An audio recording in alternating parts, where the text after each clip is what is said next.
Hi everyone, hopefully all of you will be fine. So today the very topic that I'm going to discuss, it's about tenses, and we'll focus on present tense and all types they will be discussed in this lecture. So learners, though you people would have awareness about tenses, but first of all move towards learning outcomes. So present tenses, what are the learning outcomes of all these four types? So by the end of the this lecture, you people would understand and identify the four types of present tense. That's present indefinite tense or simple present tense, present continuous tense, present perfect tense, and present perfect continuous tense.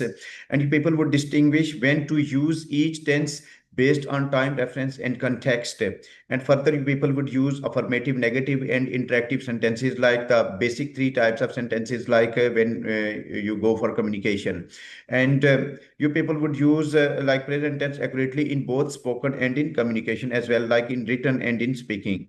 So first of all, where present tense is used, like it describes some of the actions that happen now regularly or as general truths. And we move towards the very first type, that's simple present tense or present indefinite tense. The structure of sentence is subject plus first form of verb, and we add s or es if subject of sentence is he, she, it, or singular noun plus object. Here, learners, you have to keep one thing, important thing in your view, like subject and object. They are part of sentence, not tense. So tense is only V1 or first form of verb or base or S or ES. So it's the first form of verb here simply that shows tense. Examples are I play football, I do not play football, do I play football.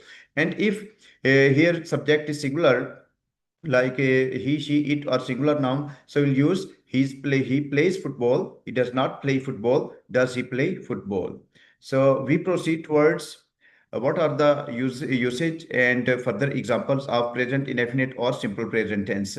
So it's used in habits and routines, in facts and general truths, and in scheduled events. Further examples are the sun rises in the east, he drinks coffee every morning, the earth revolves around the sun, and the university opens at 8 a.m. Now we proceed towards present continuous tense, and the structure of sentence is subject plus is or am. These are the helping verb plus first form of verb plus ing and then object. So here we have to keep it in our view again, like subject and object, they are part of sentence, not tense. So tense is or am plus first form of verb plus ing. So first form of verb plus ing, its name is present participle as well. So examples, I'm reading a book, I'm not reading a book, am I reading a book.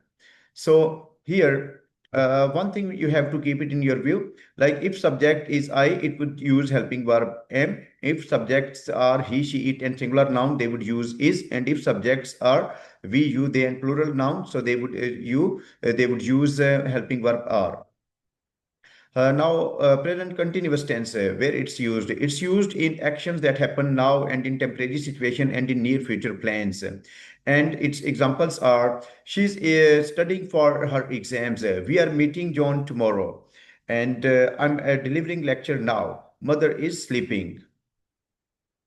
Present perfect tense. Structure of sentence, subject plus has, have plus third form of verb or past participle plus object. So examples, I have finished my homework, I have not finished my homework, have I finished my homework. So further usage and examples of present perfect tense, it's used in action with results in the present, life experiences, action started in the past continuing to the present moment. So examples, they have just arrived. Have you ever visited Germany? She has lived here for 5 years. I have eaten food. So present perfect continuous tense, that's the final type. And structure of sentence is subject plus has been or have been plus first form of verb plus ing, then object, and since for two prepositions are used here, plus time period. So examples, he has been playing cricket for 2 hours. He has not been playing cricket for 2 hours. So have been play has he been playing cricket for 2 hours? So present continuous tense, its usage and examples. Action started in the past and are still continuing. Emphasis on duration of activity. So examples are, she has been studying since morning. We have been waiting for an hour. I have been working all the day. So this table, dear learners, it would be helpful for all of us. It will be helpful for understanding, and you can all understand it very easily. First of all, look towards the heading tense, examples, and usage, and then understand it in the vertical order. Like here, tense that refers to present simple, present continuous, present perfect, and present perfect continuous. So now in horizontal order, understand it like present simple. She eats breakfast at 7, and it's used as habit and fact. So present perfect, sorry, present continuous. I'm reading a book and action, it happens now. Present perfect, we have visited the museum, and past action with present result. And present perfect continuous, he has been running for 30 minutes. So duration of ongoing action. What skills you people would get after learning all types of present tense like these four types? You people would get skilled in daily communication. You can communicate effectively and you would understand communication as well. So commentary, if you ever get chance, you can be skilled commentator as well. And further, you people can understand commentary as well. You people can write effectively. So it's helpful in improving our writing skills. And we can understand native speaker speech, and we can communicate them effectively as well. So thanks for watching, and for further tutorial, don't forget to subscribe. So English with Masood Ahmed. So thanks to all of you. See you in the next lecture.